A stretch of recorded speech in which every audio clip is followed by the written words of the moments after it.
Hi, welcome back and Happy New Year!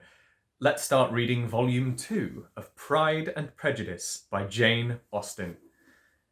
So, last time things were in a pretty bad state.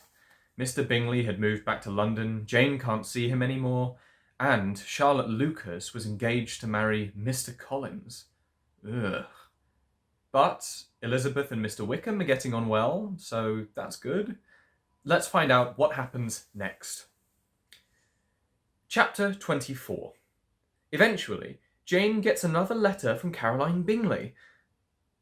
But it's not good news. Caroline says that Mr. Bingley will stay in London all winter, and spends the whole letter praising Georgiana Darcy. I think that's so rude. Remember, Caroline wants Mr. Bingley to marry Georgiana and not Jane. So this is just rubbing it in at this point.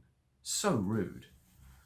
Anyway, Jane is disappointed, but Elizabeth is furious. Between this and the way that her friend Charlotte has married a man she doesn't love, she just doesn't trust people anymore. I don't blame her. Do you? She says to Jane, "The more I see of the world, the more am I dissatisfied with it.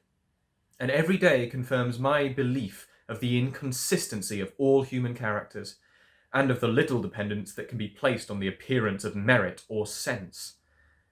Jane asks her not to be so mean to Mr. Collins, and Elizabeth says, "My dear Jane, Mr. Collins is a conceited, pompous, narrow-minded, silly man." What an insult. She's got such a way with words, don't you think? Anyway, meanwhile, Mrs. Bennet is getting sadder and sadder as her daughters seem not to be getting married anytime soon.